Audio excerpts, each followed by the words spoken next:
Assalamu alaikum. Alaikum salam. Za mu iya sanin Suna na Aminu Idris dan wanda bai. Masha Allah, tambaya ce zan yi. Akan me?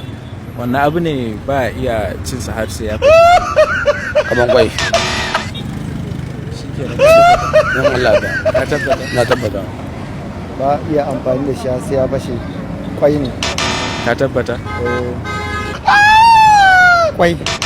Ka tabbata? Haka. Kwai.